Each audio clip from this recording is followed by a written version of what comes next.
título de cidade maravilhosa, ostentado com orgulho pelo Rio de Janeiro, tem uma razão de ser. Além de praias, lagoas, montanhas, essa cidade abriga uma floresta em seu coração. Uma floresta sem a qual a cidade não vive. Uma floresta que a cidade perdeu e recuperou graças a uma ação pioneira iniciada há 150 anos.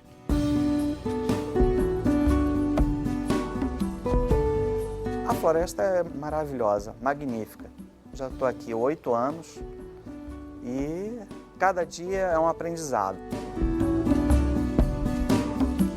Caminhada é uma caminhada tranquila, isso que eu acho legal na floresta.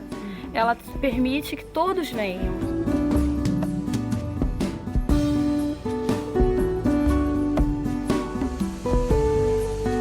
Essas florestas urbanas aqui do Rio, para mim, são uma coisa exclusiva, assim, uma coisa que vale a pena morar aqui por causa disso. Uma cidade urbanizada que nem é o Rio de Janeiro, né? E ter no meio da cidade 4.000 hectares de mata. Não existe, acho que, outro lugar no mundo que tenha essa variedade de esportes dentro de uma mata, assim, perto da cidade, acesso fácil. Eu sou paulista, mudei para o Rio, acho que muito por causa da floresta.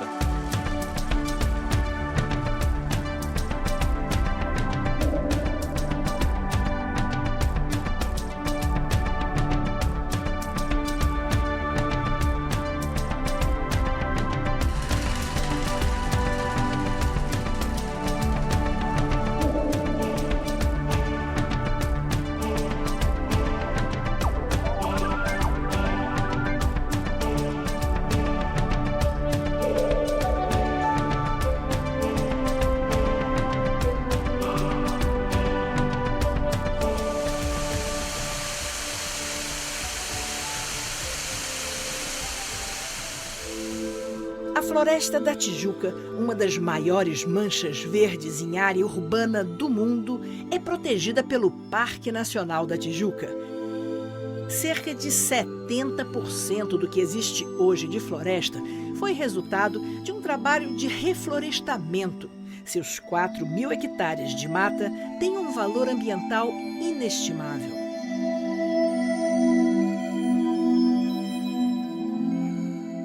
A gente possui poucos fragmentos de Mata Atlântica. Esse parque, o menor parque nacional, né, do Brasil, ele é relevante para a conservação da biodiversidade, porque ele apresenta uma variedade de espécies muito grande.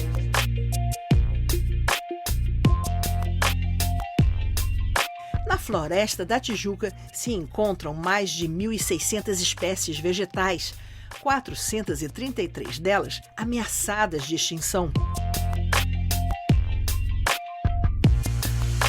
Entre anfíbios, mamíferos e aves, são mais de 300 espécies. 16 na lista dos animais ameaçados.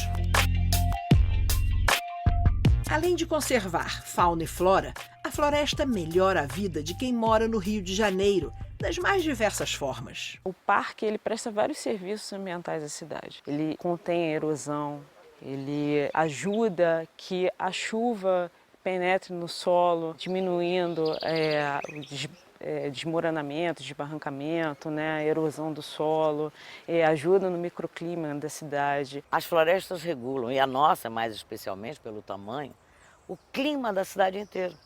A umidade, o grau de pluviosidade, né? Não que ela seja responsável pela quantidade de chuvas, mas ela ameniza as chuvas, ela retém as chuvas. O outro ponto também seria o sequestro de carbono, também, né? Ajuda a manter os níveis, né, de carbono na atmosfera.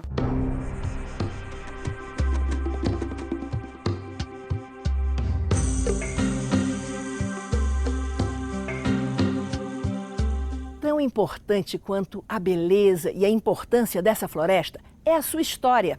É difícil imaginar, mas há cerca de 200 anos, a Floresta da Tijuca não existia. Havia sido devastada por fazendeiros e nobres que viviam aqui, quando o Rio de Janeiro era a capital do Brasil Império.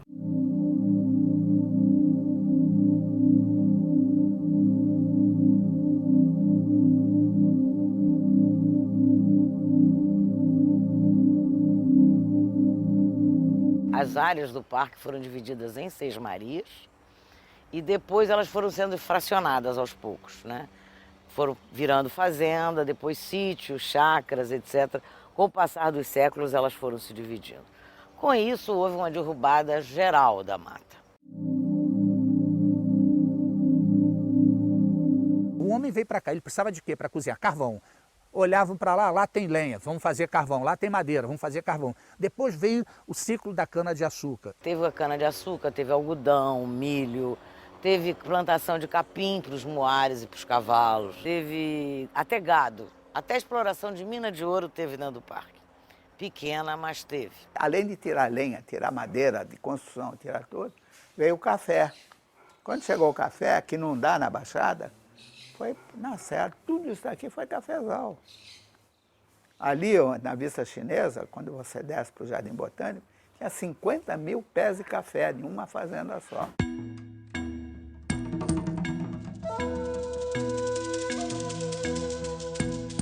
Na primeira metade do século XIX, a devastação da floresta cobrou seu preço. O Rio de Janeiro passou a sofrer graves crises de desabastecimento de água. Foi o estopim para que o imperador Dom Pedro II decidisse mudar o rumo dessa história. Em 1861, o imperador Dom Pedro II decidiu desapropriar essas terras e plantar mudas de árvores em toda a região. A existência da Floresta da Tijuca hoje, em pleno século XXI, é resultado dessa ação pioneira de reflorestamento diversificado, que está completando 150 anos.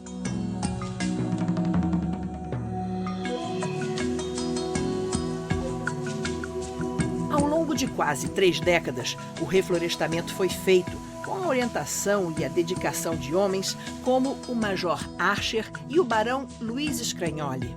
Com a proclamação da República, cessaram os trabalhos de reflorestamento, mas o bem já estava feito. Sem a interferência do homem, a mata se regenerou por conta própria no século XX, até se tornar Parque Nacional em 1961.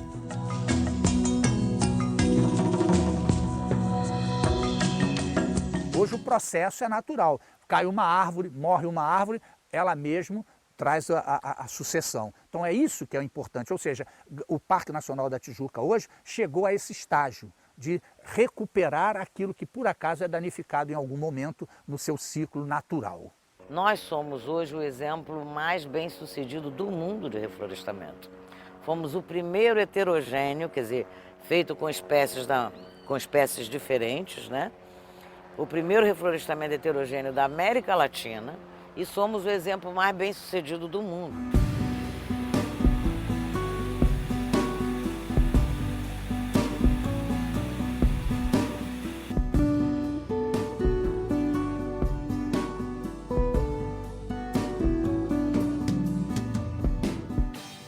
Hoje, o Parque Nacional da Tijuca trabalha para aperfeiçoar a obra visionária que começou há 150 anos. Assim que cai, que um balão que pega fogo, que tem incêndio, ou incêndio natural, ou qualquer intempérie, desabamentos, né, frutos de erosão, de chuva, imediatamente todos os diretores ao longo desse tempo têm reflorestado. Então é um processo contínuo de conservação da mata. Defender a floresta envolve um amplo leque de ações. A dinâmica da floresta é muito intensa, então tem uma renovação, tem as árvores caem, brotam, tem problemas de erosão, então a gente tenta minimizar também um pouco desse impacto também até da própria visitação com as nossas ações. Então a gente recupera as trilhas, áreas degradadas, de repente a gente procede com reflorestamento, a gente tenta dar o nosso apoio no que for possível. Os cuidados com a floresta obedecem a uma espécie de manual de instruções. O plano de manejo, que nada mais é do que um documento técnico com os objetivos dessa área de preservação e as normas que orientam o uso do parque e o trabalho feito aqui. O plano de manejo do Parque da Tijuca recebeu uma revisão ampla em 2008, com informações atualizadas e indicações das prioridades no trabalho de conservação. Entre essas prioridades estão a recuperação de áreas degradadas, a proteção das nascentes e a recuperação da fauna original da floresta.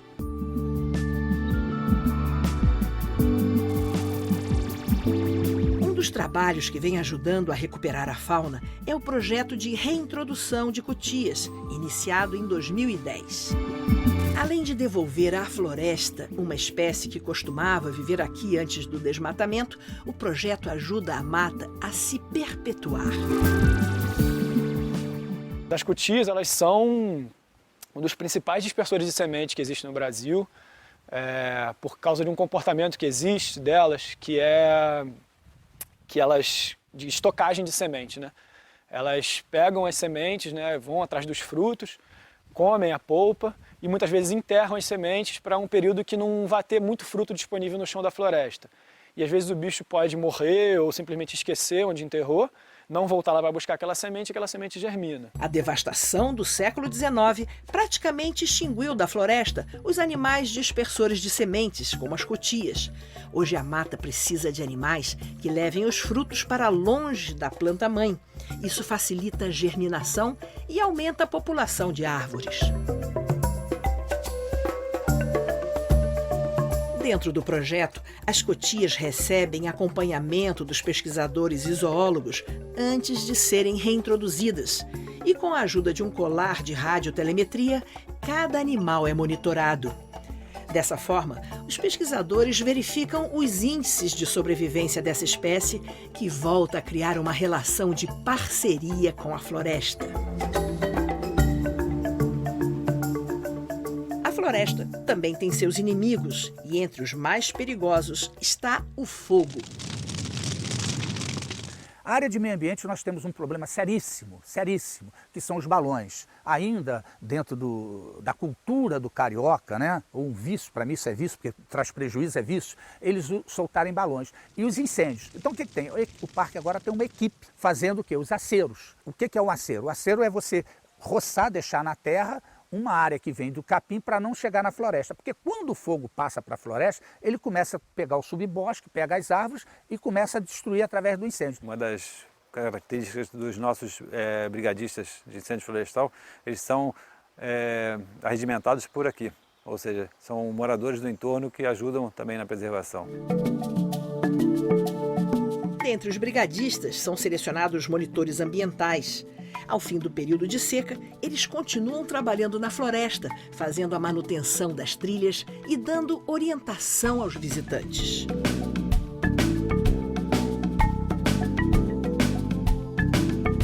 Assim como a vida na Floresta da Tijuca, que se recria a cada dia, os esforços pela mata vêm se renovando de geração em geração há 150 anos.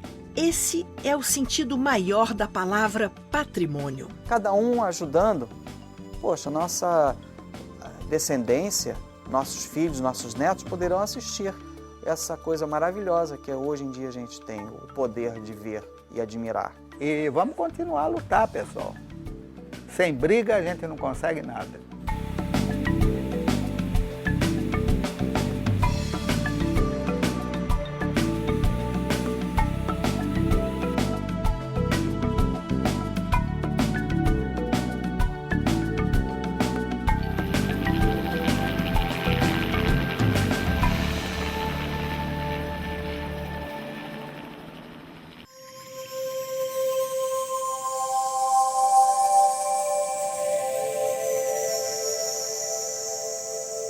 Mata Atlântica a perder de vista, no meio de uma das maiores e mais visitadas cidades do mundo. Uma floresta sem o isolamento característico e que dialoga com a metrópole.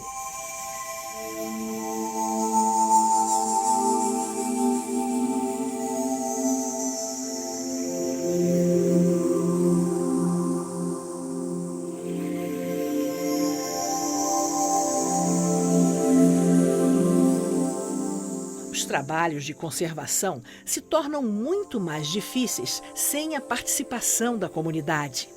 A preservação da Floresta da Tijuca depende da atitude das pessoas que passam por aqui. Durante muito tempo, esse parque foi visto como assim, simplesmente uma área a ser protegida. Se proteger aquela floresta, isso continua até hoje. Mas hoje, a gente vê uma mentalidade mais assim de trazer a população para dentro do parque, para ele participar dessa proteção, conhecer para conservar. Antes era do governo. Não, quem tem que tomar conta, quem tem que resolver tudo, o governo. Hoje não, as pessoas já estão imbuídas que é de todos. Um parque nacional de tudo não é do governo, é do povo, é um bem comum da coletividade. Então todo mundo tem que zelar, todo mundo tem que fazer alguma coisa em prol dessa unidade. De uns anos para cá, as pessoas têm tido mais consciência, né, da importância que é, né, a Mata Atlântica, né, falando especificamente do parque, né, a Mata Atlântica, né, a biodiversidade. No entanto, a gente ainda busca, né, cada vez mais estar junto com a comunidade no entorno, né, realizando, né, educação ambiental nas escolas, ensinando as crianças, né, a importância da mata, de se preservar, né, de você respeitar os animais, né, de você não poluir. No esforço de melhorar as relações entre o homem e a floresta, uma das ações mais importantes é a educação ambiental. Nós temos um grupo de educação ambiental de dar esclarecimentos e a importância da unidade de conservação na vida do cidadão, né? O que nós representamos, o que essa unidade representa na vida do carioca. E aqui a gente tem esse cunho, né, de falar, não solte balão, não faça picadas nem atalhos, não ande de bicicleta nas trilhas, não faça acender, né, velas, porque a vela pode incendiar, pode queimar um casco de árvore, enfim. A gente vai fazendo sempre uma educação ambiental. Estamos aqui para isso. Toda semana, a Floresta recebe escolas municipais e está ampliando essa ação para as escolas públicas estaduais. A gente trabalha com eles nas escolas e depois traz eles para cá para trabalhar diferentes temas. Porque um parque, uma área florestada como essa, você pode trabalhar inúmeras matérias. Você pode trabalhar a matemática, a biologia, a história. Enfim, tem várias coisas que você pode trabalhar aqui dentro, né? Eu acho que com a visitação dessas crianças vai fazendo que seja como se fosse uma rede. Ela vai transmitindo aos pais o conhecimento que aprendeu através de uma trilha, uma caminhada, uma visitação. Querendo ou não, nós temos que começar embaixo, com as crianças. Podemos pegar os adultos, conscientizar? Faz-se isso também através do centro de visitantes mostrando. Mas é na criança que nós temos que mudar os hábitos, né? É dentro de casa, é começando cedo. Então, se você começar a valorizar a natureza, ele vai, quando chegar adolescente e adulto, dar valor e vai ser um multiplicador.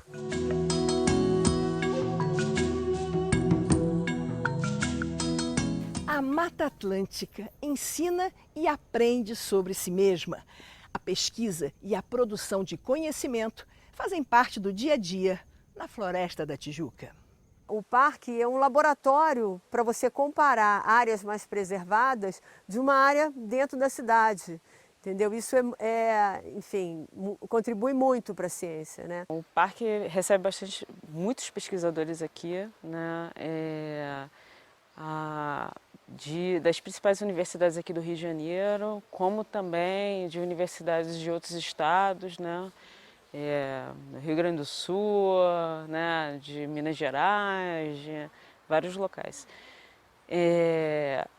Aqui são realizadas diversas pesquisas, né? A maior parte é sobre flora, né? Seguida de fauna, e também sobre gestão de unidade de conservação. Com relação às pesquisas dentro do parque, a gente vem sempre desenvolvendo todo ano um seminário para demonstrar as pesquisas que estão sendo feitas e para chamar mais pesquisadores para trabalharem dentro da floresta.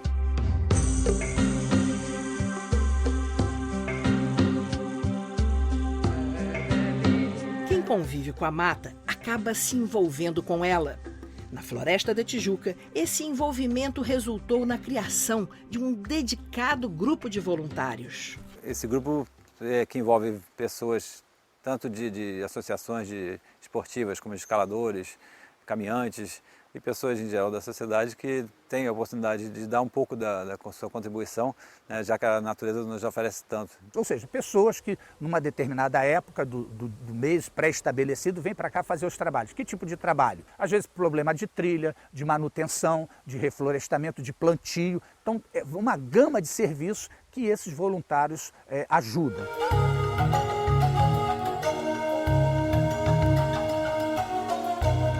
Braços abertos para a comunidade, a Floresta da Tijuca é palco tanto de trabalho quanto de diversão. Eu acho que o lazer, quer dizer, na natureza, de alguma forma você está sempre contribuindo para que a educação dessas pessoas seja mais voltada para a conservação. Então você ensinando isso faz com que haja um sentimento de preservação.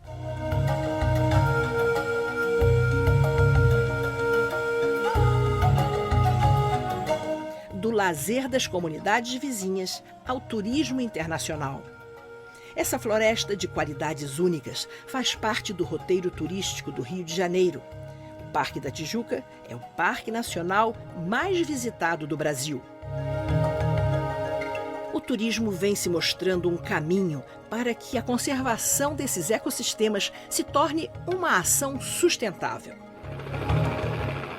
Incentivar o turismo é muito bom, desde que esse turismo seja voltado para a conservação, né? Então nós aqui fazemos capacitação de guias, né? Temos um procedimento dentro da área de uso público que os guias que trabalham aqui, eles têm um curso gratuito de 2 dias onde são ensinados todas as normas, né, e regulamentos do parque, o que fazem com que eles passem para o visitante, né, como usar o parque da melhor maneira, que não sujar o parque, enfim.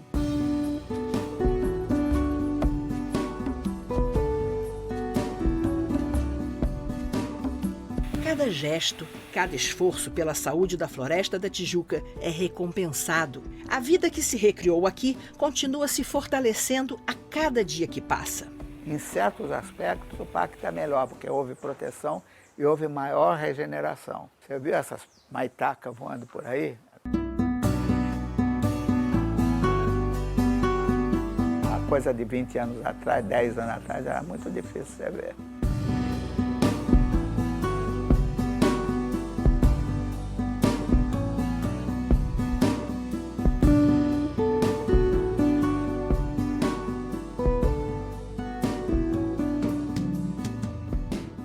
A exuberância da Floresta da Tijuca pode nos enganar e dar a impressão de que o processo de recomposição da mata está completo.